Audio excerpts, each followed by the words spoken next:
સફેદ દાઢી, સફેદ વાળ, ભાલમાં ત્રિપુંડ, ગળામાં રુદ્રાક્ષની માળા. ભાવનગરના રાજા પણ શિવના પરમ ભક્ત.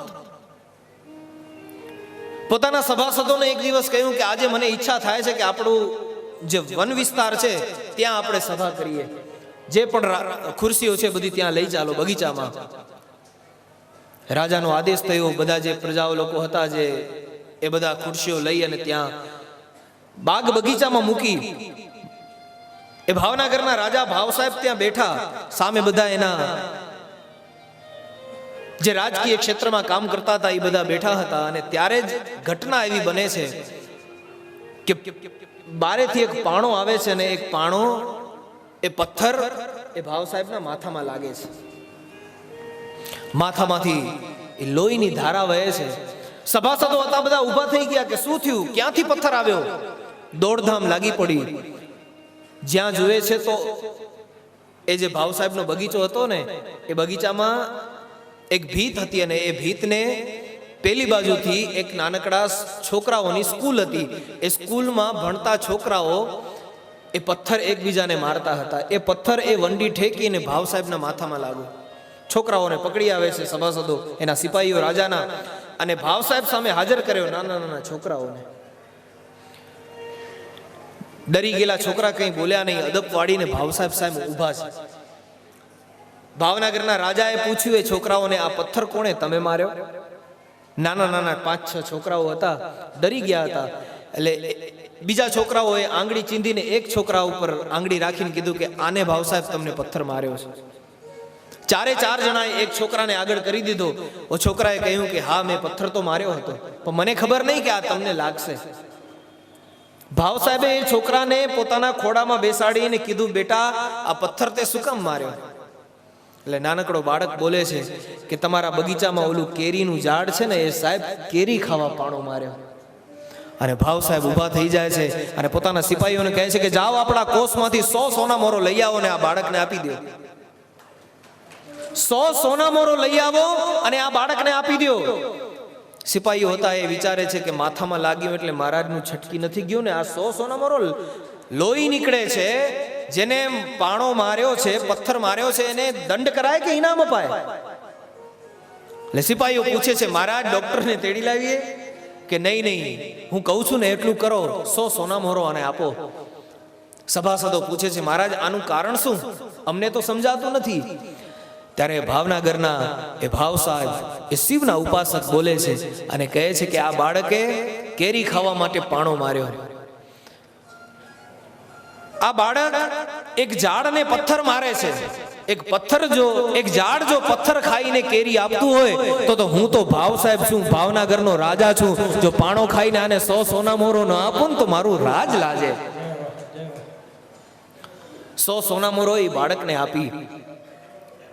ત્યારે એ ભાવ સાહેબે કહ્યું કે આ ઝાડ પથ્થર ખાઈને પણ આપણને ફળ આપે છે. એટલા જ માટે કહ્યું છે એ જીઓલા ઝાડવા પોતાના ઈ ફળ નથી ખાતા રે, ઉપકારી એના આત્મા હોજી. તો ઝાડ છે એ પરોપકારી છે. આજુબાજુમાં વન વિસ્તાર હોય ત્યાં શ્રીમદ ભાગવત કથા થાય. જ્યાં અપવિત્રતા હોય, જ્યાં ગંદવાડ હોય એ જગ્યાએ ભાગવત કથાનું આયોજન કરવું ન જોઈએ. ઘણા બધા વક્તાના નિયમો બતાવ્યા છે. કથા કઈ રીતે સાંભળવી એ બતાવી છે. આનામાં કીધું છે કે ઉપવાસી રહીને 7 દિવસ કથા સાંભળવી, એક દાણું જમવું નહીં. પણ આપણે 3 ટાઈમ 4 ટાઈમ 3 ને પણ ભાગવતના નિયમાવલીમાં લખ્યું છે કે ભૂખ્યા રહીને કથા સાંભળવી. પછી એમને ખબર હતી કે કળિયુગનો માણસ આટલું બધું સહન નહીં કરી શકે, એટલે એમને કીધું એક કામ કરવાનું, ચલો છૂટ આપી કે ઘી પીને કથા સાંભળવાની. લખ્યું છે ઘૃતમ પીબેત, ભૂખ્યું ન રહેવાતું હોય તો ઘી પીવાની છૂટ આપી. હવે આ ઘી ક્યાં પચે? ડોક્ટર ના પાડે, રોટલી ઉપર ચોપડવાની ના પાડે છે ને, એ ક્યાં પીને કથા સાંભળવી? પછી કહ્યું કદાચ ઘી પણ ન પીવાય, તો કહ્યું કે ભલે એક સમય ભોજન કરીને પણ કથા સાંભળવી. એક એક વસ્તુ વધારતા ગયા. ખબર હતી આ કળિયુગના માણસ પાસે કંઈ સહન થશે નહીં, અને છેલ્લે અંતમાં કહી દીધું કે ગમે એ કરો પણ કથા સાંભળો, ભલે દહટાણા ખાઓ પણ કથા સાંભળો, કથામાંથી મન ન ઉપાડો. એ વાત બધાને ગમી નહીં. બહુ જાજા નિયમ હોય તો મેળ પડે નહીં. નકર જુઓ નિયમ છે, ભોજન સમયે છે ને પગમાં ચપ્પલ ન હોવી જોઈએ. પીરસતા હોય ને એના પગમાં પણ ન હોવી જોઈએ. આ અન્નપૂર્ણાનો નિયમ છે. પણ આજે બુફેમાં જમવા વાળા ચપ્પલ પહેરીને બૂટ પહેરીને જમતા હોય છે. જમો છો કે નહીં? તમે જ કહો, તમે જમો છો? આમ આપણે કહીએ કે અહમ વૈશ્વા નરો ભૂત્વા પ્રાણીનામ દેહમાશ્રિત પ્રાણાપાન સમાયુક્ત પચામ્યન્નમ ચતુર્વિધમ. ગીતાના શ્લોકો બોલીએ કે હે ભગવાન આ અન્નને પચાવજે. આમ ગીતાના શ્લોકો બોલીએ ને પગમાં ચપ્પલ જોડા પહેર્યા હોય. ઘરમાં કરો છો એવું? ઘરમાં તો ચપ્પલ બારે હોય છે. તો પછી સમાજવાડીમાં કે સમાજમાં જ્યારે કોઈ બીજી જગ્યાએ પ્રોગ્રામ હોય છે ત્યારે ચપ્પલ પહેરીને કેમ જમો છો? નિયમ છે, ન જમવું જોઈએ, છતાંય માણસો જમે છે. તો હર વસ્તુના એક એક કંઈક ને કંઈક નિયમો બતાવ્યા છે. ભાગવતજીની અંદર પણ નિયમો બતાવ્યા કે આ વસ્તુ કરી અને ભગવાનની કથા સાંભળવી. છેવટે ભગવાનની કથા સાંભળવી, બીજું કદાચ કંઈ થઈ શકે કે ન થઈ શકે, પણ શ્રીમદ ભાગવત કથાના શ્લોકોનું ગાન કરી ભાગવતની કથા એ નિરંતર સાંભળવી, એવું સનકાદિકોએ નારદજીને કહ્યું અને સૂતજીએ સૌનકાદી ઋષિઓને કહ્યું છે. પછી સૌનકજી સૂતજીને 6 પ્રશ્નો પૂછે છે. સાંભળજો. મનુષ્યના પરમ કલ્યાણનો માર્ગ કયો? માણસે શું કરવું જોઈએ? માણસનું જન્મ આ ધરતી ઉપર થયું છે તો શું કામ? મનુષ્યના પરમ કલ્યાણનો માર્ગ કયો છે? ભગવાનના અવતારોનું પ્રયોજન શું છે? ભગવાન કયા કયા કર્મ કરે છે? અવતારોની કથા કઈ છે?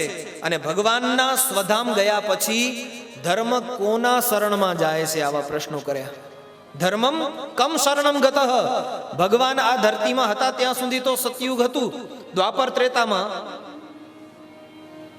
ભગવાન હતા ત્યારે તો એ બધા યુગ હતા. પછી કલિયુગ આવ્યું તો ભગવાન ગયા પછી ધર્મ કોના શરણમાં ગયો? આવા પ્રશ્નો પૂછ્યા છે.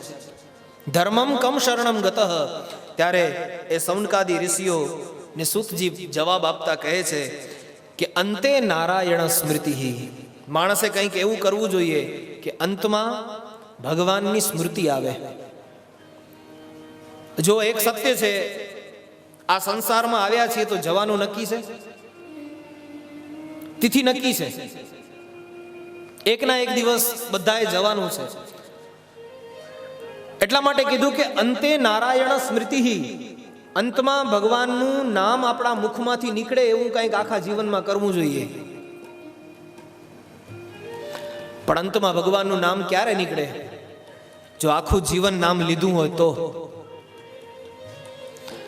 નાનકડું બાળક સ્કૂલમાં એક્ઝામ આપવા માટે જાય તો એ પેપરમાં તો જ લખી શકે જો આખા વર્ષમાં એને સ્ટડી કરી હોય તો. જો આખા વર્ષમાં એને સ્ટડી નથી કરી, એને કંઈ ભણતર ભણ્યો નથી, તો પછી એ પેપર લખવા ટાઈમે પેન મોઢામાં જ ચાવવાનો છે, એ કંઈ લખવાનો નથી. તેમ સંસારની અંદર આખા જીવનમાં જો આપણે ભક્તિ કરી હશે, ભગવાનનું નામ લીધું હશે, તો જ મરવા ટાઈમે રામ કે કૃષ્ણનું નામ મોઢામાંથી નીકળશે, બાકી નહીં નીકળે. એટલે સૂત નામના પુરાણી કહે છે કે અંતે નારાયણ સ્મૃતિ. કંઈક એવું કરવું જોઈએ કે ભગવાનનું નામ એ આપણા અંત સમયે મુખમાંથી નીકળે.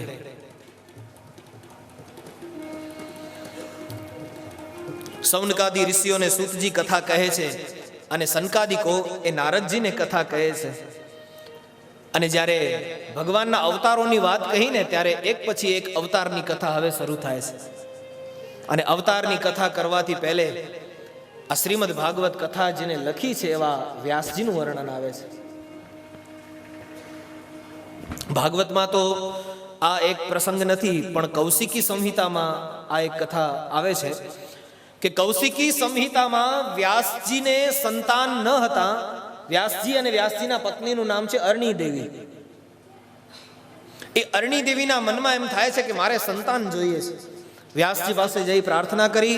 વ્યાસજીએ કહ્યું કે પરમાત્માની કૃપા થશે તો આપણે સંતાન થશે. આ વસ્તુ નારદજી સાંભળી જાય છે અને નારદજીના મનમાં એમ થાય છે કે જો વ્યાસજીના ઘરે કોઈ દીકરો જન્મે તો ધર્મ માટે બહુ સારું કાર્ય થશે. માટે નારદજીએ ભ્રમણ કરતા કરતા કૈલાસ તરફ એ વાટ ઉપર જવાનું શરૂ કર્યું અને મનમાં ધાર્યું કે હવે કંઈક હું એવી લીલા કરું કે જેનાથી વ્યાસજી અને અરણી દેવીના ઘરે કોઈ સંતાન જન્મે. નારદજી ધીરે ધીરે કૈલાસ તરફ આગળ વધે છે. ભગવાન મહાદેવના એ ડુંગર ઉપર એ જ્યાં મહાદેવ રહે છે, મહાદેવના ઘર પાસે પહોંચ્યા છે. આમ તો મહાદેવનું તો ડુંગર છે, ત્યાં કોઈ ઘર નથી, પણ કૌશિકી સંહિતામાં થોડાક આનંદમાં એ કથા કહી છે કે ત્યાં નારદજી આવી અને ઘરના બારે જ્યાં દરવાજો બંધ હતો ત્યાં નારદજી આવીને આમ એ દરવાજાને વગાડે છે. અંદરથી અવાજ આવ્યો. માં ભવાની કહે છે કે કોણ છે? નારદજી કહે છે કે હું નારદ છું, દરવાજો ખોલો. અને ત્યારે ભગવતીએ દરવાજો ખોલ્યો અને ભગવતી ભગવાન શિવના પત્ની માં ભવાની માં જગદંબા નારદજીને પ્રણામ કરે છે. તમને એમ થશે નારદજીને માતાજી પ્રણામ કર્યું, નારદજી માતાજી કરતા મોટા છે, પણ મોટા નથી, પણ માતાજીના ગુરુ છે નારદજી. ભગવાન શિવ સાથે લગ્ન કરવાની પ્રેરણા નારદજી આપી હતી માતાજીને, એટલે ગુરુ છે. અને ગુરુ શિષ્યને પગે લાગે એ વ્યવહાર છે. તો ભગવતી નારદજીને પ્રણામ કરે છે અને નારદજી કહે છે કે બેટા, મારા કહેવાથી તમે શિવ સાથે લગ્ન કર્યા, તમે સુખી તો છો ને? તમને કઈ વાંધો તો નથી ને? અને આવું જો સંસારમાં પણ બનતું હોય, ઘણી જગ્યાએ છોકરા છોકરીનું જે વચમાં રહીને ગોઠવાય ને, એ પછી વચમાં મોડા મોડા ફોન કરે, બધું બરોબર તો છે ને? ભાઈ બધું બરોબર જ છે, તમે તમારું કરો, હવે એને જીવવા દો. પણ છતાંય માણસનો સ્વભાવ હોય. નારદજી પણ આવી રીતના એમના પાસે જઈ અને કહ્યું કે શિવ સાથે લગ્ન ભવાની તમે કર્યા, તમે સુખી તો છો ને? કઈ ચિંતા હોય તો મને કહેજો. એટલે માં જગદંબાએ કહ્યું, ભવાનીએ કહ્યું કે નહીં નહીં, મહાદેવ તો મને ખૂબ પ્રેમ કરે છે, મને કોઈ ચિંતા નથી બાપજી. એટલે નારદજીને બંને વચ્ચે ઝઘડો કરાવવો હતો, એટલા માટે આવ્યા હતા. એટલે નારદજીએ કીધું કે કોઈક એવી વસ્તુ એવું પોઈન્ટ પકડું જેનાથી બંનેમાં ઝઘડો થાય. નારદજીએ કહ્યું કે ખૂબ મહાદેવ તમને પ્રેમ કરે છે ભવાની? હા હા, મહાદેવ તો મને ખૂબ જ પ્રેમ કરે છે. અચ્છા, તો નારદજીએ કહ્યું કે તમને ખબર છે પ્રેમનું લક્ષણ શું છે? નારદજી પ્રેમ શાસ્ત્રના પંડિત છે. પ્રેમ એટલે ભક્તિ, ભક્તિ શાસ્ત્ર લખ્યું છે નારદજી, એટલે પ્રેમના આચાર્ય છે નારદજી. એટલે નારદજી કહે છે ભવાનીને કે ભવાની, તમને પ્રેમના લક્ષણ શું હોય છે ખબર છે? એટલે હવે ગુરુની સામે કેમ લક્ષણોનું વર્ણન થાય? માતાજી નીચે જોઈને કહે છે કે બાપજી, એટલું બધું તો કંઈ ખબર નથી, પણ એટલી જરૂર ખબર છે કે મહાદેવ મને પ્રેમ કરે છે. અચ્છા, તો નારદજી કહે છે કે જો પ્રેમનું પહેલો લક્ષણ છે કે તમે જેને પ્રેમ કરતા હો એને બધી વાત કહી દેવાની હોય, કંઈ છુપાવવાનું હોય નહીં. આ પ્રેમનું પહેલું લક્ષણ. જો તમે જેને પ્રેમ કરો છો એનાથી એક પણ વાત તમે છુપાવી છે તો તમે પ્રેમ નહીં, તમે એ પ્રેમની પરિભાષાને સમજ્યા નથી. જો તમે તમારા જેને પ્રેમ કરો છો એના સાથે કંઈ પણ છુપાવ્યું છે તો. એટલે હવે અહીંયાથી ગયા પછી તમારા ધર્મપત્ની કે ધર્મ પતિદેવ આવ્યા હોય તો એમને બધી વાત કહી દેજો, કંઈ પણ છુપાવતા નહીં, જો પ્રેમમાં કપટ ન હોય તો.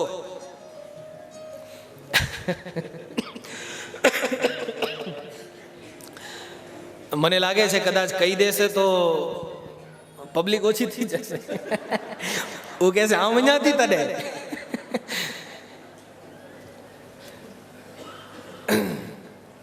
એટલે આ તો પ્રેમનું લક્ષણ નારદજી બતાવે છે. બાકી તો સંસારમાં શું ચાલે છે ને શું નહીં એ તો હરી જાણે.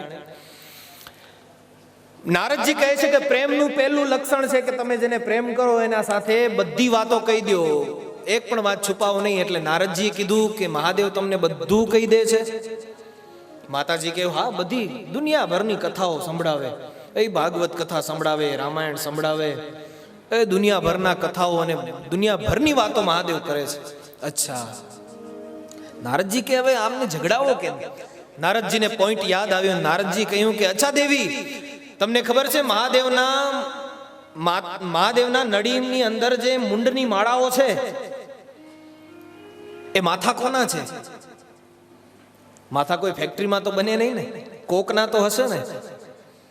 નારદજીએ પૂછ્યું પ્રશ્ન ભવાનીને કે ભવાની બતાવો કે મહાદેવના નળીમાં જે આ મુંડની માળા છે માથા કોના છે? તમને ખબર છે? માતાજી કે ના, એ તો આજ સુધી કીધું નહીં મહાદેવે. હા બસ, નારદજી કે અહીંયા પોઈન્ટ મળી ગયો, અહીંયા ઝઘડો થઈ જશે. નારદજી કે તો શું ધૂળ પ્રેમ કરે છે? અરે માતાજી માથું ખંજવાળે કે હા વાત તો સાચી છે, મહાદેવે આજ સુધી વાત કરી નહીં, ખમો આવે એટલી વાત, ગયા છે જપ કરવા, પાછા આવે એટલી વાત. એટલે નારદજીને થયું કે બસ હવે આ વસ્તુ ઝઘડા માટે પર્યાપ્ત છે ને મહાદેવનો આવવાનો સમય થાય છે. એટલે નારદજી કે મહાદેવ આવે એનાથી પહેલા આપણે અહીંયાથી નીકળી જઈએ. નારદજી કહે છે કે ભલે ભવાની હું જાઉં છું. માતાજીએ કહ્યું કે ગુરુજી આપ આવ્યા છો, જરા પાણી પી જાઓ, થોડું ભોજન પ્રસાદ આથી લેતા જાઓ. નારદજીએ કહ્યું કે નહીં નહીં, મને શું કહેવાય મોડું થાય છે ને મારી એકાદશી છે આજે મારાથી કંઈ ભોજન ઇત્યાદિ લેવાશે નહીં, મારે જવું છે. એમ કરીને નારદજી ત્યાંથી નીકળી જાય છે. મહાદેવનું આગમનનો સમય થાય છે. મહાદેવ આવી દરવાજો ખખડાવે છે. દેવી, ઓ દેવી. નો રિપ્લાય. દેવી, ઓ દેવી. રસોડામાંથી કાંઈ જવાબ નથી આવતો.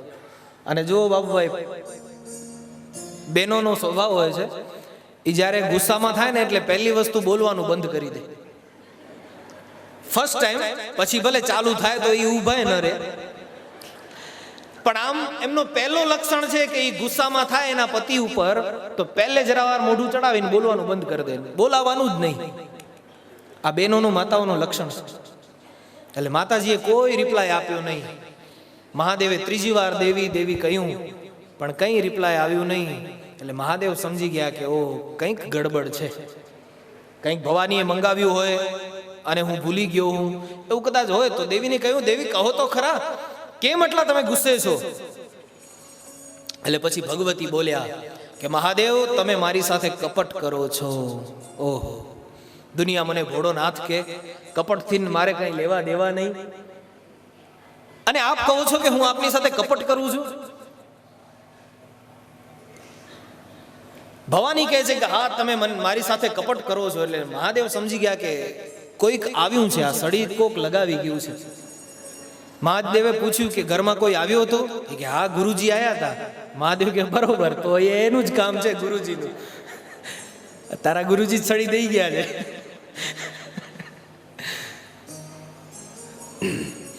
તો ભવાનીએ કહ્યું કે મહાદેવ આપ મારી સાથે કપટ કરો છો. મહાદેવ પૂછ્યું કે કેમ કપટ, કઈ રીતે, જરાક મને જણાવો સવિસ્તાર. ત્યારે ભવાનીએ કહ્યું કે આજ સુધી તમે મને કહ્યું કેમ નહીં કે તમારા નળીમાં આ જે મુંડની માલાઓ છે એ કોની છે? મહાદેવ કે અરે દેવી, બસ આટલી નાની વાત, આનામાં આટલો ગુસ્સો? તમે કોઈ દી પૂછ્યું નહીં ને મેં કોઈ દી કીધું નહીં, હવે આજે પૂછ્યું છે તો કહી દઉં છું. મહાદેવે કહ્યું કે દેવી આ માથા બીજા કોઈના નહીં પણ સાક્ષાત તમારા માથા છે. મહાદેવે શું કહ્યું? તમારા માથા છે દેવી. એટલે માતાજી કહ્યું કે હવે તો 100% કે કપટ કરો છો તમે. મહાદેવ કે આ દવા દેતે દેતે દર્દ વધે છે. મહાદેવ કે દેવી તમારા માથા છે. દેવીએ કહ્યું મારા માથા હોય તો એનું મતલબ હું આટલી વાર જન્મ લીધું ને આટલી વાર મારું મૃત્યુ થયું, સાચું? મહાદેવ કે સાચું. તમારું મૃત્યુ થાય ત્યારે સ્મશાનની અંદરથી દેવી તમારું એ મુંડનું માથું લઈ માલાની અંદર પરોવી અને મારા હૃદય લગાડીને રાખું છું. આટલું તો તમને દેવી હું પ્રેમ કરું છું. અને તમે કહો છો કે કપટ કરો છો? દેવીએ કહ્યું કે નહીં, હવે તો 100% કપટ કરો છો. કારણ કે એનું મતલબ આટલી વાર મારા જન્મ થયા અને આટલી વાર હું મરી, તો આજ સુધી તમે એકે વાર કાં ન મર્યા? લોજિક છે પ્રશ્નમાં. આ બરોબર છે. દેવીએ કીધું કે આટલી વાર હું મરી તો તમે હજી સુધી કેમ જીવતા છો, એકે વાર તમે મૃત્યુ ન પામ્યા? ત્યારે મહાદેવે કહ્યું કે દેવી, મારું નામ મહાકાલ છે. હું દેવોનો દેવ છું. કાળનો મારા ઉપર કોઈ પ્રભાવ પડતો નથી, કારણ કે મારું નામ મહાકાલ છે. અકાલ મૃત્યુ વો મરે, જો કાર્ય કરે ચાંડાલ કા. અકાલ મૃત્યુ વો મરે, जो कार्य करे चांडाल का, काल भी उसका क्या करे. जो भक्त है महाकाल का, જે ભક્ત છે મહાકાળનો, એને કાળથી જો ભય ન હોય તો સાક્ષાત મહાદેવને કાળનો શું ભય? મહાદેવ કહે છે દેવી, કાળનો મારા ઉપર કોઈ પ્રભાવ નથી, માટે હું અમર છું. ભગવતી કહે છે કે મહાદેવ, એવી તે કઈ વિદ્યા તમારી પાસે છે જેનાથી આપ અમર છો? ત્યારે મહાદેવ કહે છે કે મારી પાસે અમર કથાનો પ્રભાવ છે. મહાદેવે કહ્યું અમર કથાનો પ્રભાવ છે મારી પાસે. ભગવતી માં જગદંબા કહે છે કે મહાદેવ, એ કથા મને પણ સંભળાવો, હું પણ એ અમર કથા સાંભળી અને અમરત્વને પામવા માંગુ છું. ત્યારે મહાદેવ એ ભગવતીને કહે છે કે એક અમર કથા હું આપને કહું છું, પણ એનામાં નિયમ છે, એનામાં સુવાનું નથી હોતું.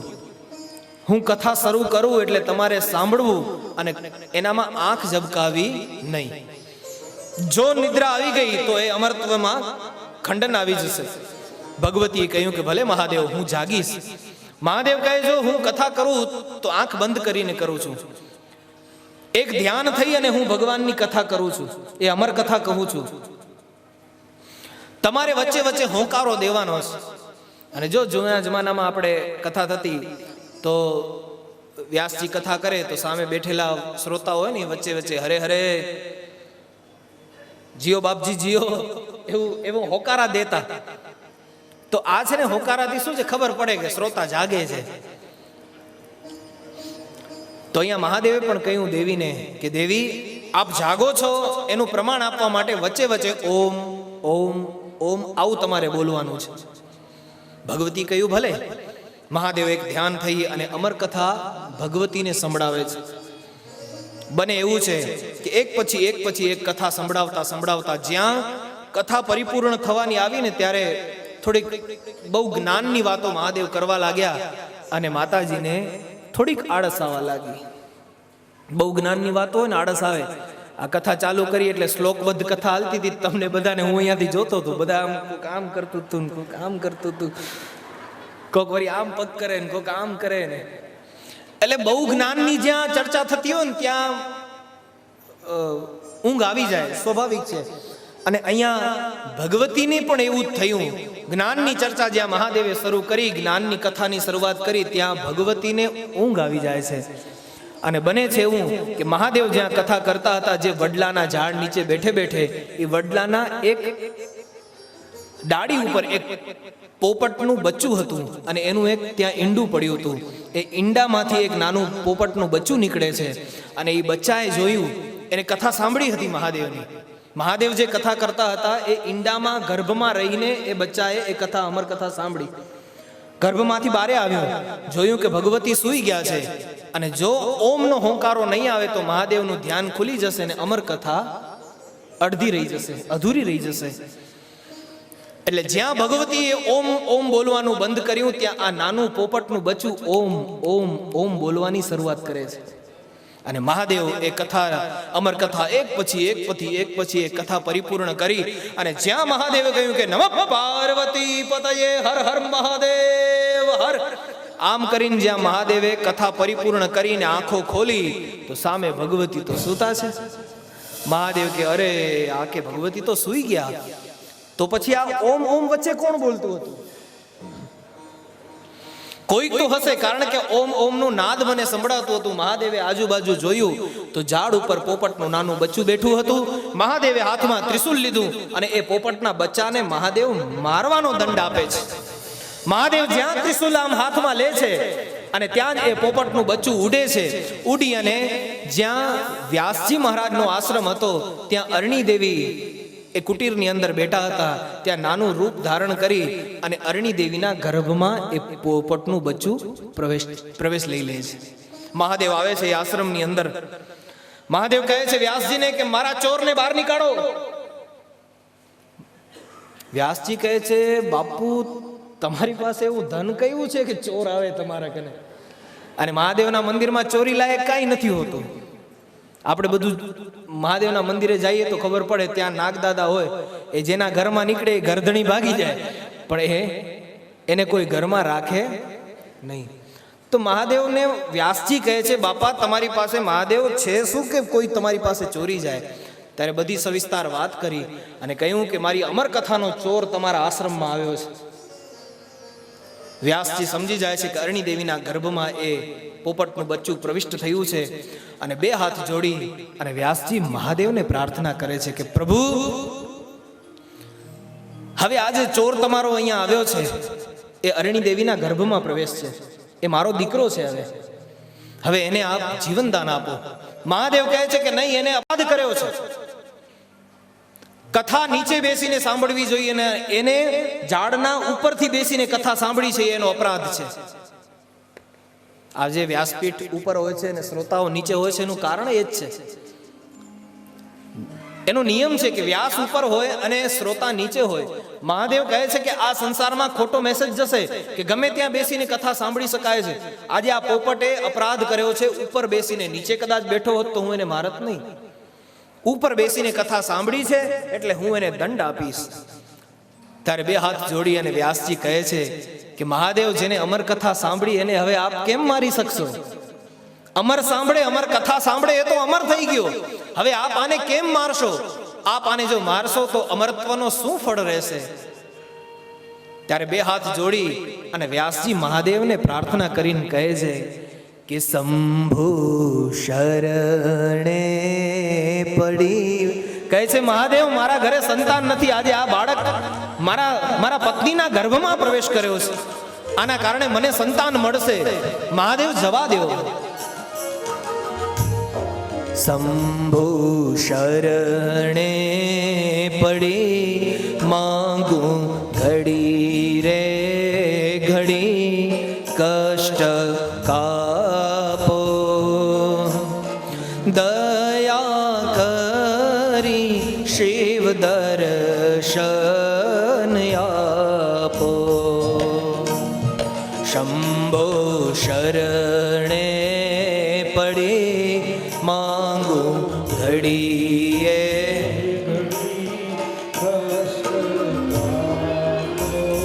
હે મહાદેવ.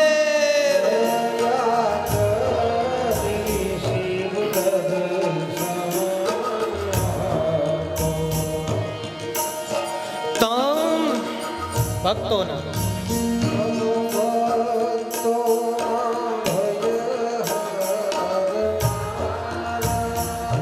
ભાવ છે.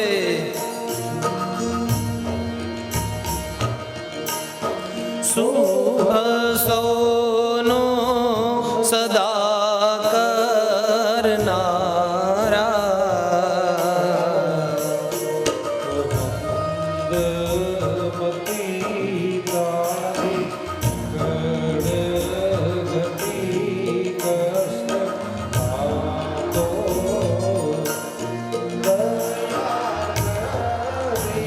શિવ દર્શન આપો.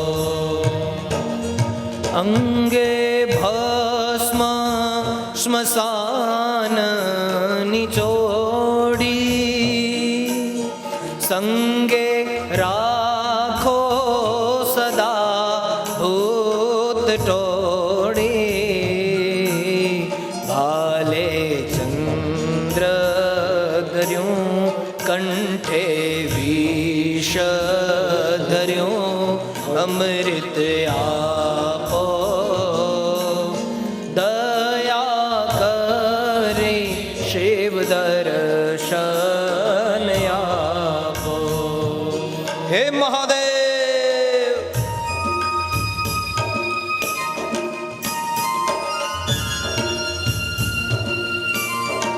હે મહાદેવ.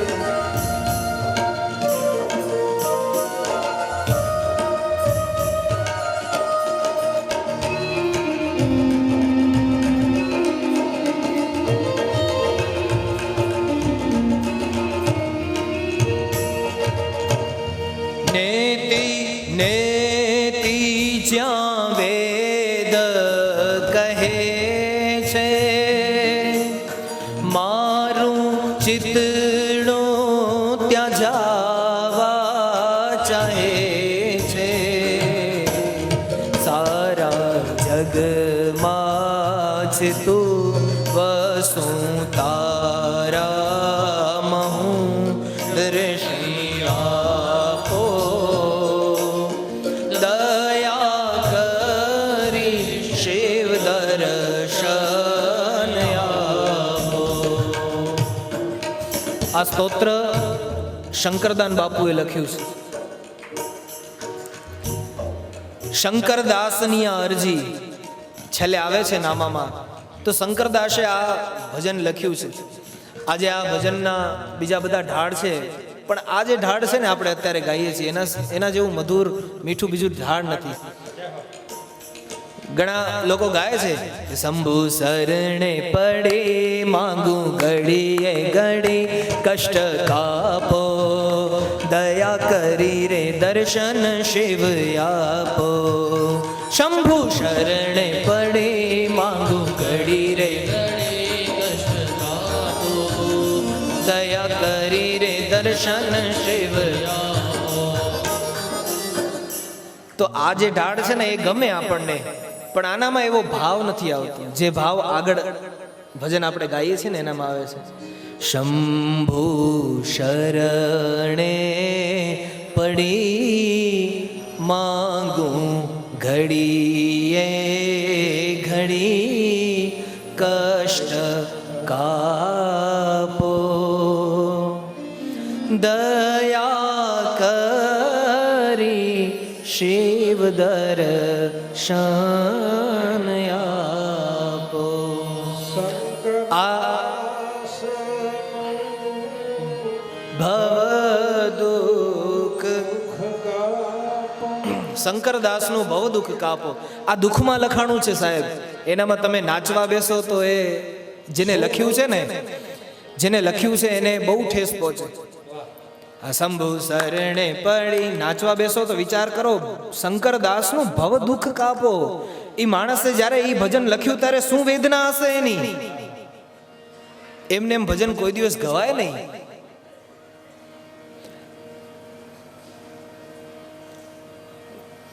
કથામાં એમ આવે છે, મેં મારા ગુરુજનો પાસે સાંભળી છે કે શંકરદાસ બાપુને કેન્સર થઈ ગયું હતું અને બધા ડોક્ટરોએ હાથ ઉપાડી લીધા હતા. ત્યારે ડોક્ટરોએ કહ્યું કે હવે આને ભગવાનની જ કોઈ શક્તિ આને બચાવી શકે. જેમ હવે આ હોસ્પિટલમાંથી આપ એને લઈ જાઓ. બધા ડોક્ટરોએ હાથ ઉપાડી લીધા. પછી શંકરદાસ બાપુએ એમના જીવન ચરિત્રમાં લખેલું છે. શંકરદાસ બાપુએ એના જે અનુયાયીઓ હતા એમને કહ્યું કે હવે એક કામ કરો, હવે આ સંસારમાં મને બચાવે એવું કોઈ છે નહીં. મારો જે ખાટલો છે એ શિવ મંદિરે મૂકી દો.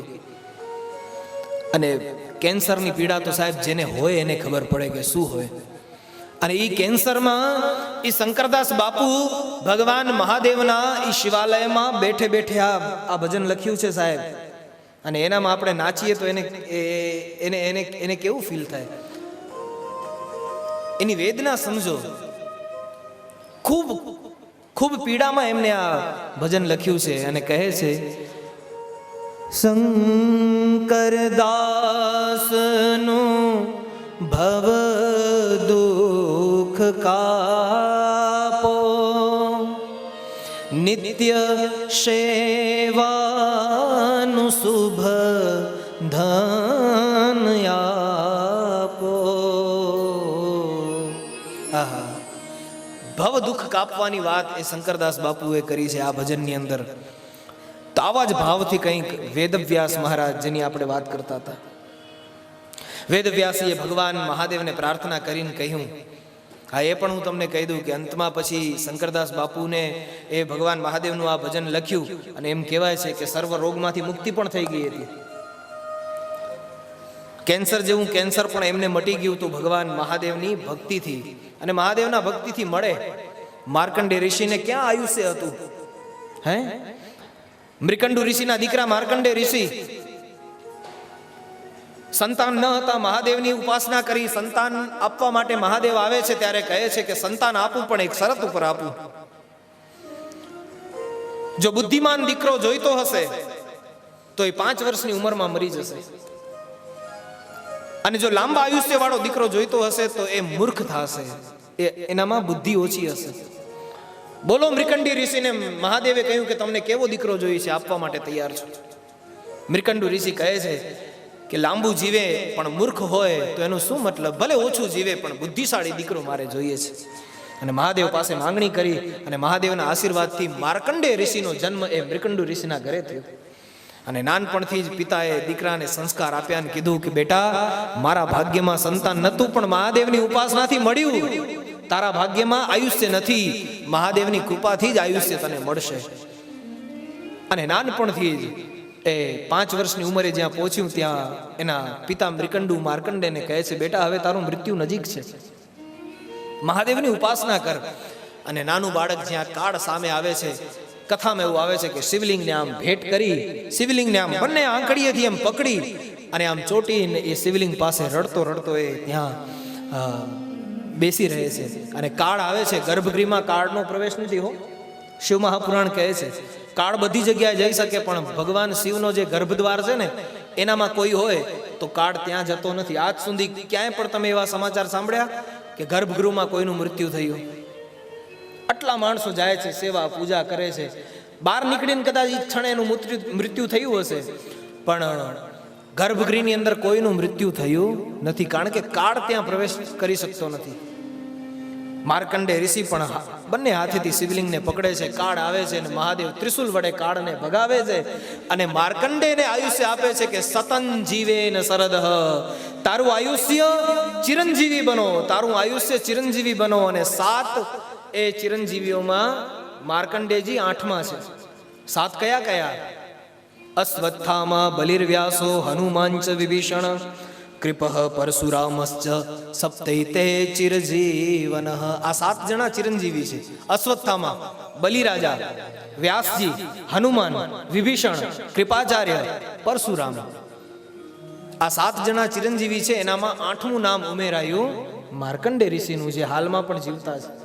તો મહાદેવના આશીર્વાદથી શું પ્રાપ્ત નથી થતું?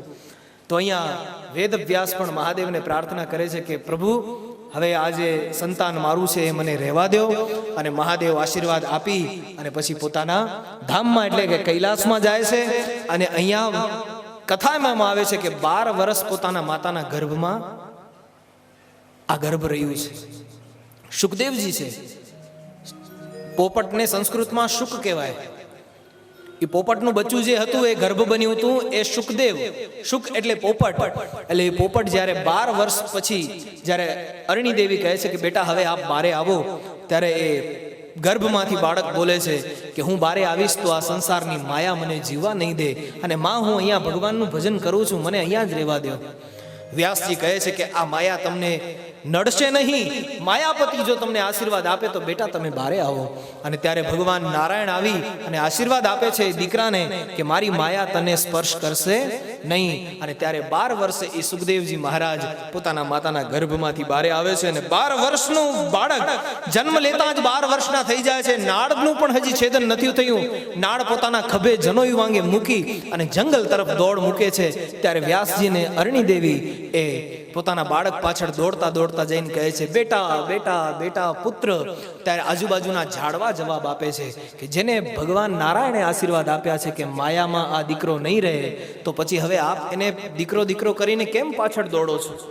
હવે આપનો આ દીકરો એ જગતનું મંગલ કરવા માટે જન્મ્યો છે, એને જવા દો, એને ભક્તિ ભગવાનનું નામ લેવા દો. અને વ્યાસજી 2 હાથ જોડી ભગવાન નારાયણને પ્રાર્થના કરે છે. અને સુખદેવજી મહારાજ જંગલમાં જઈ અને જપ તપ કરે છે. અને પછી આવતીકાલે હવે આપણે જે કથા કરવાના છીએ એ પરીક્ષિત રાજાને ભગવાન સુખદેવજીએ કથા કઈ રીતે સંભળાવી એની કથા આપણે કરશું. તો મને દેખાય છે બારે અંધારો થઈ ગયો છે અને સમય પણ 5:45 થવા આવ્યા છે. તો આપણે કથાને અહીંયા વિરામ આપીએ. આવતીકાલે આપણે પરીક્ષિત મહારાજે પરીક્ષિતને સુખદેવજી મહારાજે કઈ રીતે કથા સંભળાવી અને મહાભારતનું પણ એનામાં થોડુંક સ્પર્શાવલી આવશે, એ બધું આપણે આવતીકાલે સ્પર્શ કરશું. તો આજની કથા આપણે વિરામ આપીએ, 2 મિનિટ હરિનામ સંકીર્તન કરીએ અને ફરી એકવાર આપ સૌને 2 હાથ જોડી વિનંતી કે સવારના થોડુંક કષ્ટ પડે તો સહન કરજો, પણ જેમ બને તેમ વહેલા આવી અને આ કથામાં ગોઠવાઈ જજો. અને ભગવાનનું જેટલું બને એટલું 6 દિવસ આપણે મને ને તમને, ખાલી તમને નહીં મને પણ મોકો મળ્યો છે અહીંયા કથા કરવાનો. હર કથાકારની બાબુભાઈ એક ઈચ્છા હોય કે હરિદ્વારમાં હું કથા કરું. દુનિયાના તમામ કથાકારોની એક ઈચ્છા હોય છે. અને મારી આમ તો કથા બીજી ઘણી થઈ, પણ હરિદ્વારમાં પહેલી કથા છે. મારું સપનું પરિપૂર્ણ થયું છે હર કથાકારનો. કારણ કે જગતની પહેલી વહેલી કથા મેં જેમ આગળ કીધું કે સનકાદિકોએ, બ્રહ્માજીના પુત્રોએ અહીંયા જ આ ભૂમિ ઉપર કથા કરી હતી. તો હર કથાકારનું એક સપન હોય કે અહીંયા મારા દ્વારા કથા થાય. તો આપ અને હું, આપણે બધાએ આ 6 દિવસ ફૂલ મોજ કરવાની છે, આનંદ કરવાનું છે અને ભગવાનની કથાનું શ્રવણપાન કરવાનું છે. તો આવો, આવતીકાલે ફરી આપણે વહેલા અહીંયા મળશું. એ પહેલા 2 મિનિટ હરિનામ સંકીર્તન. તો હે હરે રામ રામ રામ સીતા રામ રામ રામ, હરે રામ રામ સીતા રામ રામ રામ, શ્રી રાધે.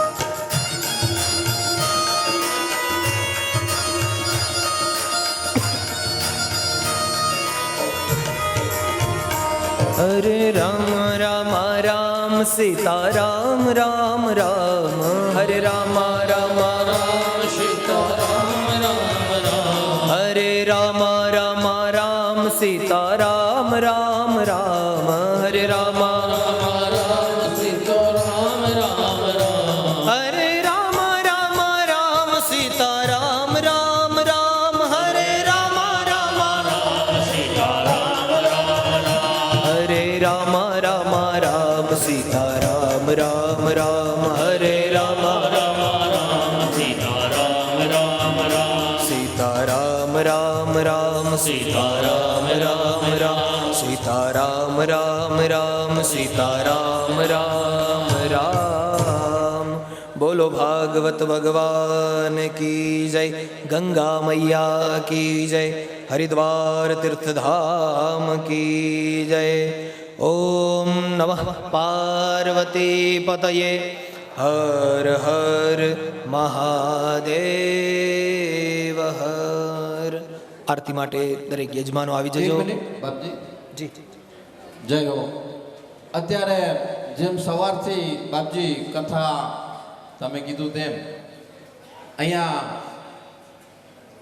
તમારા સિવાયનો અવાજમાં કંઈ એમ કે ટાંકણી પડે તો પણ અવાજ આવે, એટલી શાંતિ અને શિસ્તબદ્ધ. જો કોઈ એક પણ આમ કેટલો આમ સીન તો જો કેવું લાગે બાપજી. હરિદ્વારમાં તમે કીધું તેમ ખરેખર અમને એમ લાગેલું કે અમારી જે કંઈ મહેનત રંગ લાગી એવું લાગેલું આજની આ શિસ્તના હિસાબે. વિશે થોડું કરવું પણ સત્ય એટલા માટે કેવું કે જ્યારે બાપજી અહીંયા જાય ત્યારે આપણે બાપજી જ્યારે વ્યાસપીઠ છોડીને જાય પછી આપણી જગ્યા છોડશું એટલા માટે કે એ બી સન્માન સચવાય ને સાથે સાથે રસોડા સમિતિ આપણને જ્યારે કહેશે ત્યારે જ આપણે રસોડા સમિતિમાં જવાનું છે. તો ત્યાં સુધી આપણે આપણી વ્યવસ્થા જાળવશું એટલા માટે. અને બાપજી બીજું આવતીકાલે બપોર સુધી જ છે કથા, એક જ સેશનમાં છે. કાલે કથા આપણી એક જ સેશનમાં છે બપોર સુધી. એટલે સવારમાં 8:30 વાગે આપણે વહેલા તે પહેલાંના ધોરણે બેસીએ અને કથાનો પૂરેપૂરો બાપજી કીધું તેમ લાભ લઈએ. અને બપોર પછી તો આપણે સાઇટ સીન મતલબ જેને જેવી રીતે ફરવા જ્યારે આવે હરિદ્વારમાં તો જ્યાં બી દેવ દર્શનનો કરવાનો લાભ લઈએ. ગંગામામાં આપણે દર્શન, આપણે સ્નાન વિધિ બી જોઈને કરવી હોય તો એ રીતે બપોર પછીનો કાર્યક્રમ યોજાય છે. તો વિશેષ ન કહેતા બાપજી, નચાયા ઘણાને આજ હું નાચી રહ્યો છું, નચાયા ઘણાને આજ હું નાચી રહ્યો છું, દીધા ઘણા દાન આજે હું યાચી રહ્યો છું, છતાં મારા માએ, છતાં મારા કૃષ્ણએ, છતાં મારા રામે જેમ રમાડ્યા એમ અમે રમી રહ્યા છીએ. જય હો, જય હો. તો આવા દાતાઓ જ્યારે આપણી પાસે છે ત્યારે એકની દિનેશભાઈની કઈ ઉર્મી આવી છે બાપજી દિનેશભાઈને આપણને એમને રોકતા નથી ઉર્મીને, અને દિનેશભાઈ કંઈ કહેવા માંગે છે આપણે સાંભળીએ. દિનેશભાઈ. બાપજીના ચરણોમાં કોટી કોટી વંદન. શ્રોતાગણોને મારા જય શ્રી કૃષ્ણ, જય લક્ષ્મીનારાયણ. રસોડા સમિતિમાંથી આપણને જરાક જાહેરાત કરવામાં આવી છે, તો જગ્યાના આપણે 11 છે અને સવારમાં નાસ્તાના આપણને નક્કી કર્યા છે તે પ્રમાણે 5100 રૂપિયા નાસ્તામાં આપે છે સવાર. પ્રજોલ્ય હે મારા વાલા શ્રીનાથજી, ગોવિંદ ગોપાલજી, હર કે ઉતારો તારે આરતી. હે મારા વાલા શ્રીનાથજી, ગોવિંદ ગોપાલજી, હર કે ઉતારો તારે આરતી. હે તારી મૂર્તિ છે મંગળકારી, હું તો હું તો પૂજા કરું વારી વારી. તારી મૂર્તિ છે મંગળકારી, પૂજા કરું વારી વારી. હું તો ચંદન ચડાવતી, મોતીડે વધાવતી, હરખી ઉતારું તારી આરતી. ચંદન ચડાવતી, મોતીડે વધાવતી, હરખે ઉતારો તારે આરતી. હરખે ઉતારો તારે આરતી.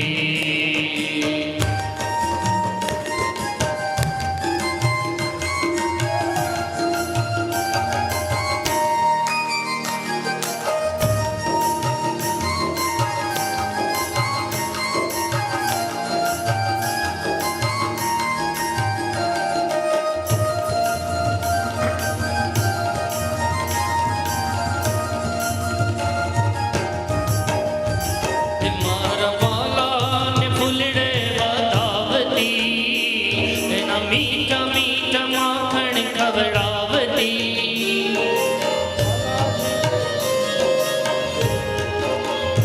મારા વાલાને ફૂલડે વધાવતી, એને મીઠા મીઠા માખણ જમાડતી. અર્જુનના સારથી, ભૂમિના ભારતી, હરખે ઉતારો તારે આરતી. ઓ અર્જુનના સારથી, ભૂમિના ભારતી, હરખે ઉતારો તારે આરતી. ઓ હરખે ઉતારો તારે આરતી.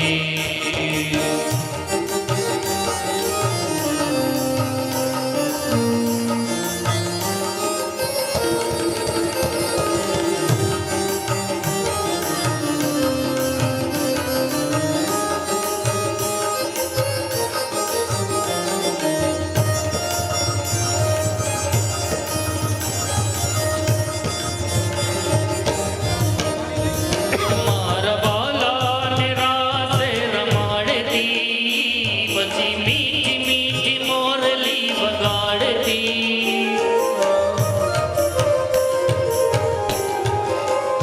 મારા વાલાને રાસમાં રમાડતી, પછી મીઠી મીઠી મોરલી વગાડતી. હર શંકર આગાય છે હૈયાના ભાવથી, હરખે ઉતારો તારી આરતી. ઓ શંકર આગાય છે હૈયાના ભાવથી, હરખે ઉતારો તારી આરતી. ઓ હરખે ઉતારો તારી આરતી. મારા વાલા શ્રીનાથજી, ગોવિંદ ગોપાલજી, હરખે ઉતારો તારી આરતી. ઓ હરખે ઉતારો તારી આરતી. ઓ હરખે ઉતારો તારી આરતી. હરખે ઉતારો તારી આરતી. કર્પૂર ગૌરમ કરુણાવતારમ, સંસાર સારમ, ભુજગેન્દ્રહારમ, સદા વસંતમ હૃદયારવિંદે, ભવમ ભવાની સહિતમ નમામિ. ઓમ મંગલમ ભગવાન વિષ્ણુ, મંગલમ ગરુડધ્વજ, मङ्गलं पुण्डरीकाक्षो मङ्गलायतनो हरि सर्वमङ्गलमाङ्गल्ये शिवे सर्वार्थसाधिके शरण्ये त्र्यम्बके गौरी नारायणी नमोस्तुते। अथ सप्ताश्यासन् परिदयस्त्रे सप्तशमिदः कृताः देवा जग्नतन्वानाभग्नन् पुरुखं वसुं यानि कानि च पापानि जन्मान्तरकृतानि च तानि सर्वाणि नश्यन्तु प्रदक्षिणां पदे पदे। हस्तैः देवाभिवन्दनं वः हाथेથી ભાગવતજીને આરતીને વંદન આપી દઈએ। હસ્તૈः દેવાभिवन्दनं દેવી દેવાभिवन्दनं સ્વાત્મકલ્યાણાર્થે આત્માભિર્વन्दनं તમે પોતે આરતીના વંદન લઈ લ્યો। હસ્તૌ પ્રક્ષાલ્ય।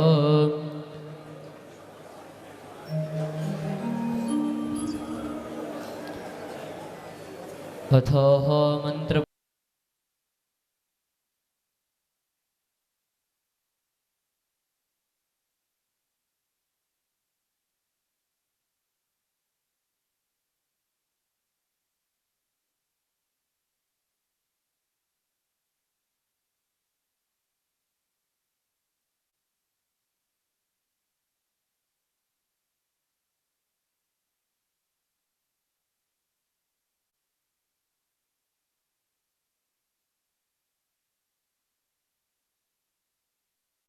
गोविंद मेरो है गोपाल मेरो है गोविंद मेरो है गोपाल मेरो है श्री बाके बिहारी नंदलाल मेरो है श्री बाके बिहारी नंदलाल मेरो है गोविंद मेरो है गोपाल मेरो गोविंद मेरो है गोपाल मेरो है।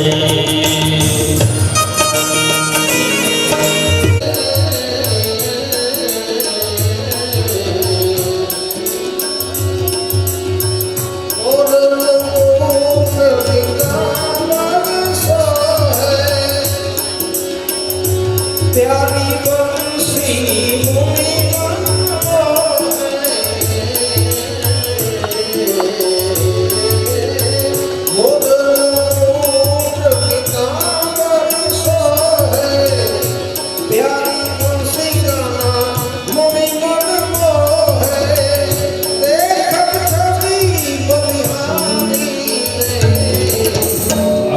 बिहारी तेरी आरती गावे, जाके बिहारी तेरी आरती गावे।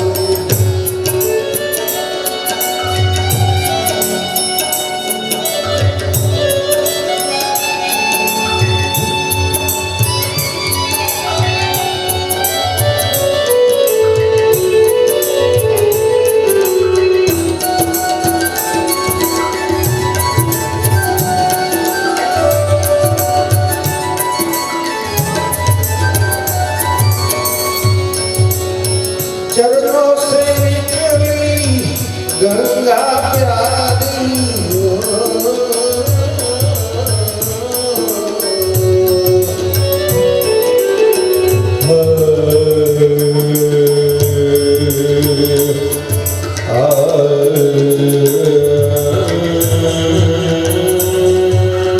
चरणों से निकली गंगा प्यारी जिसने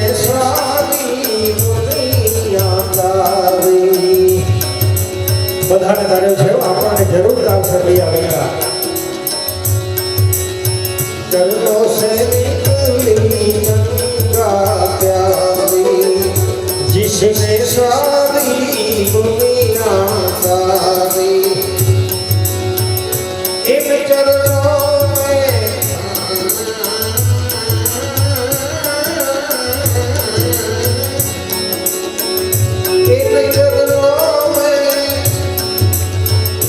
इन चरणों में शीश झुका दो, इन चरणों में शीश झुका दो। बाके बिहारी तेरी याद लिया आदर लिया प्रभु तुझे कभी जाऊं आदर लिया हरि तुझे कभी जाऊं बाके बिहारी तेरी याद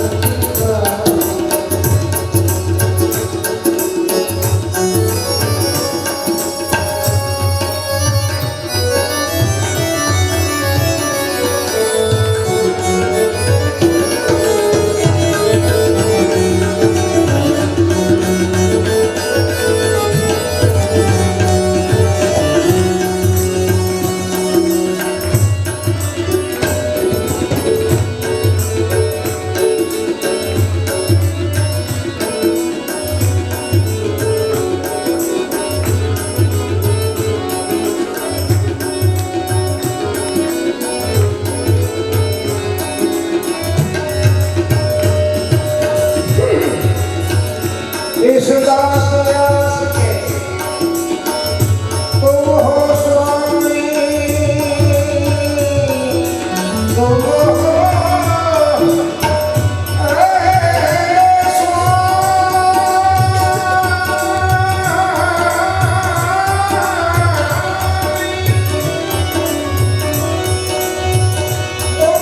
स्वामी प्रभु तुम हो स्वामी सुख दुख जीवन प्यारे साथ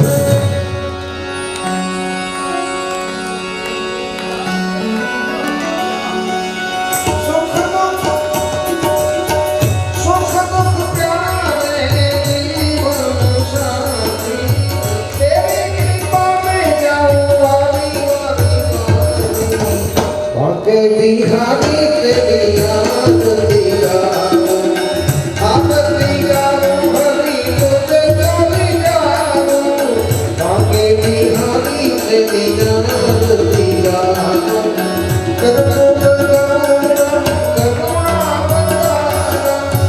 संसार सारम तुझे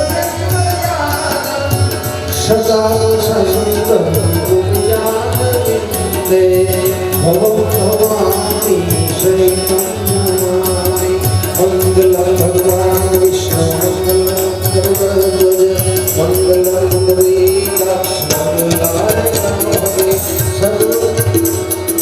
सर्वमंगल मंगले शिवाय सावित्रे सर्वते जगति नारायणी नमोस्तुते नारायणी नमोस्तुते नारायणी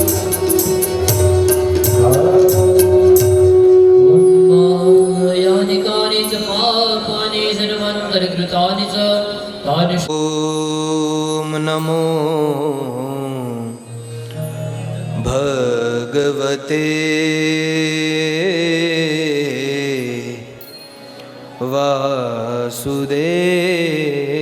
वासुदेवाय स्वस्ति श्री गणेशाय नमः श्री सरस्वत्यै नमः श्री परमात्मने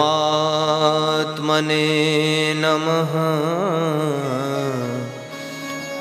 श्री गुरुभ्यो नमः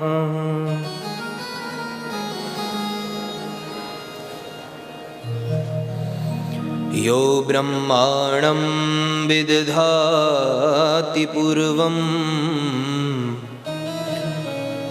यो वै वेदांश्च प्रणोति तस्मै तं हदेवमात्मबुद्धि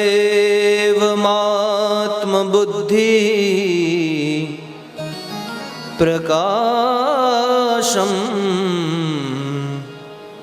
मुमुक्षुर्वै शरणमहं प्रपद्ये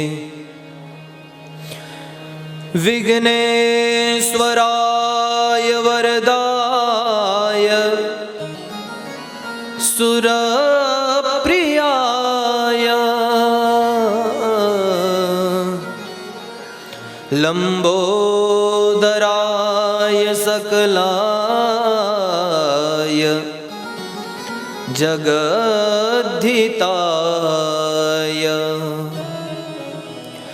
नागाननाय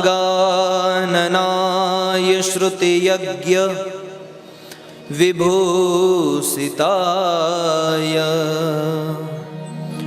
गौरीसुताय गणनाथ नमो नमस्ते। नारायणं नमस्कृत्य नरं चैव नरोत्तमं देवीं सरस्वतीं व्यासं ततो जय मुदीरये।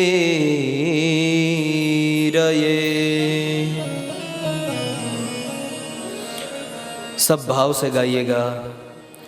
श्रीमन्नारायण नारायण नारायण श्रीमन्नारायण नारायण नारायण श्रीमन्नारायण नारायण नारायण श्रीमन्नारायण लक्ष्मी नारायण नारायण नारायण लक्ष्मी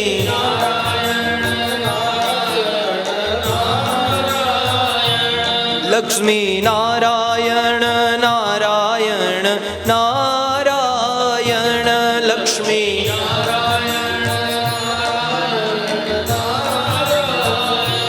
श्रीमन्नारायण नारायण नारायण श्रीमन्नारायण नारायण नारायण आदि नारायण नारायण नारायण आदि नारायण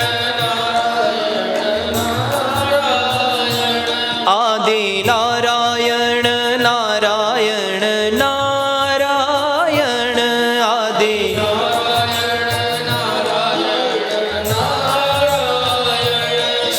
श्रीमन्नारायण नारायण नारायण श्रीमन्नारायण नारायण नारायण श्रीमन्नारायण नारायण नारायण श्रीमन्नारायण नारायण नारायण। श्री राधे।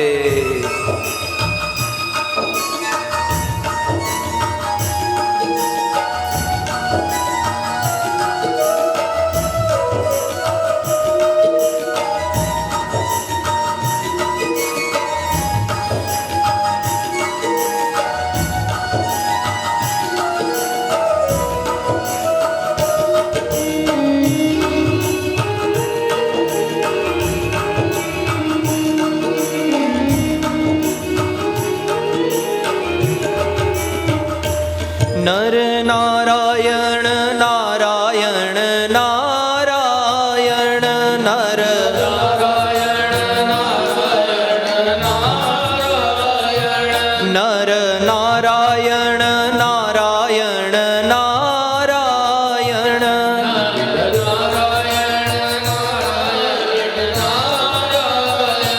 श्रीमन्नारायण नारायण नारायण श्रीमन्नारायण नारायण नारायण श्रीमन्नारायण नारायण नारायण श्रीमन्नारायण नारायण नारायण।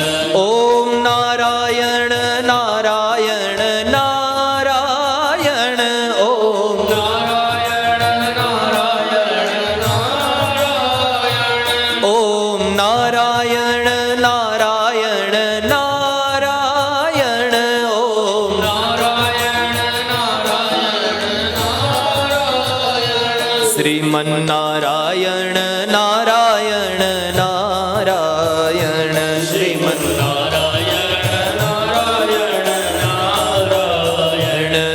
શ્રીમન્નારાયણ નારાયણ નારાયણ શ્રીમન્નારાયણ નારાયણ નારાયણ શ્રીમન્નારાયણ નારાયણ નારાયણ શ્રીમન્નારાયણ નારાયણ નારાયણ શ્રીમન્નારાયણ નારાયણ નારાયણ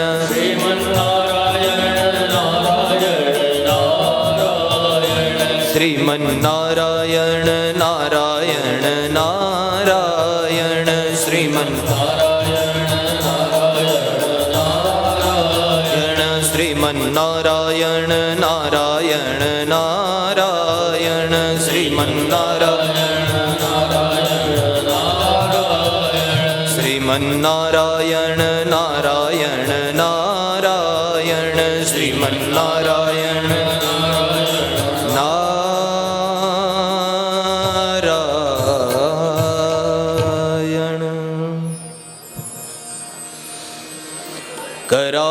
करारविन्दे न पदारविन्दम् मुखारविन्दे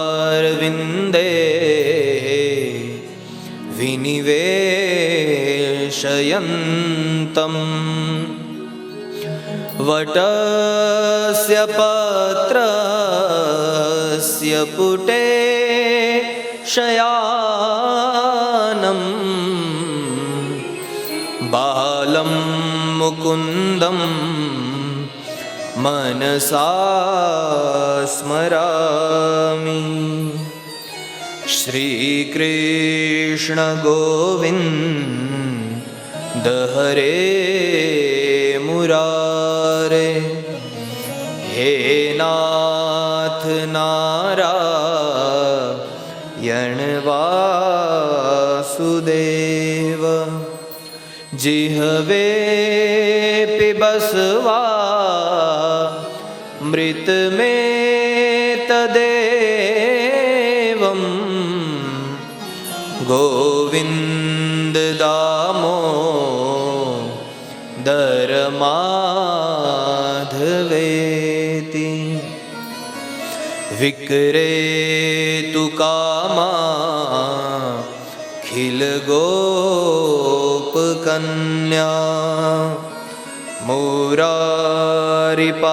मुरारिपादार पीतचेतवृत्तिः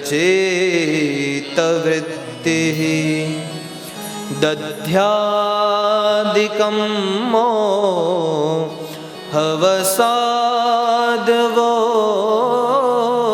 मोहवसादवोचत् गोविन्द दामोदर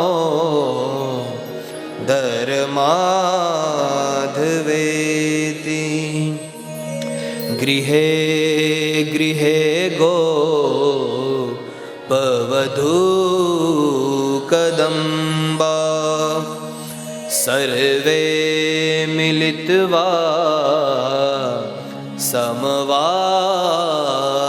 समवाप्ययोगम् पुण्यानि नामा निपठन्ति नित्यम् गोविन्द दामोदर माधवेति सुखं शयाना निलये निजेपि नामानि विष्णो प्रवदन्ति मर्त्या तेनेश्चितं तन्मयतां व्रजन्ति गोविन्द दामोदर माधवेति जिह्वे सदैवं भज सुन्दराणि नामानि कृष्णस्य मनोहराणि समस्त भक्ता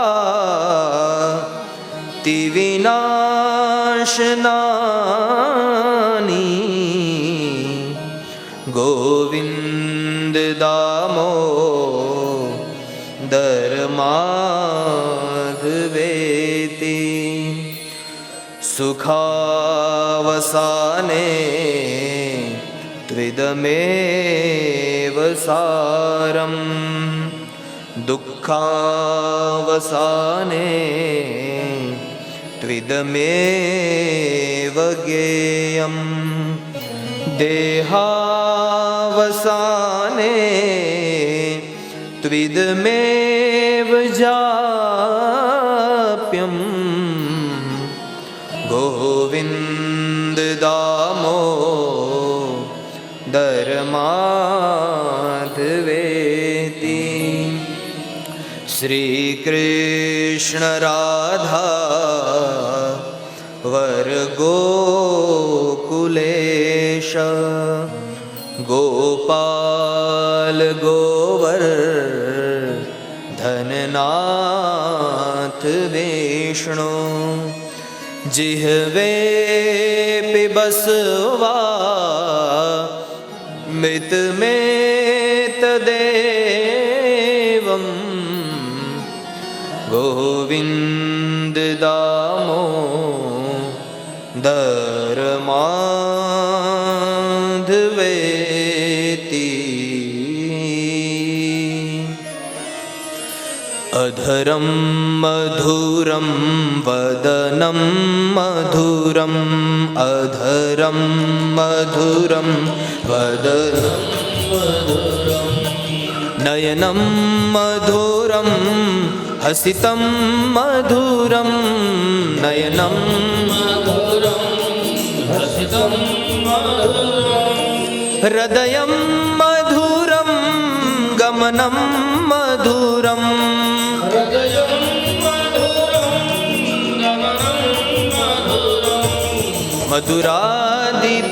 मधुराधिपतेरखिलं मधुरं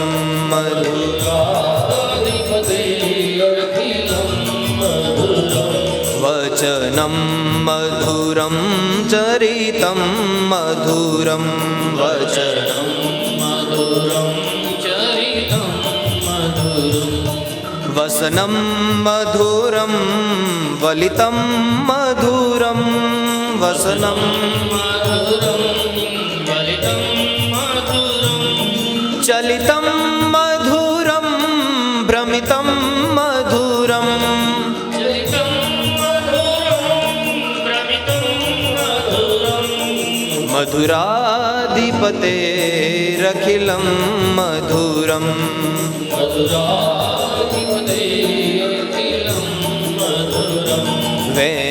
वेणुर्मधुरो रेणुर्मधुर वेणुर्मधुरो पाणिर्मधुर पादो मधुरो पाणिर्मधुर पादोर्मधुरो नृत्यं मधुरं सख्यं मधुरं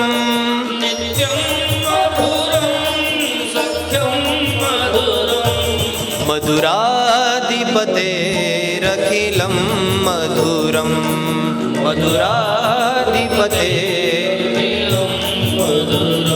गीतं मधुरं पीतं मधुरं गीतं मधुरं पीतं मधुरं भुक्तं मधुरं सुप्तं मधुरं भुक्तं मधुरं सुप्तं मधुरं रूपं मधुरं तिलकं मधुरं रूपं मधुरं तिलकं मधुरं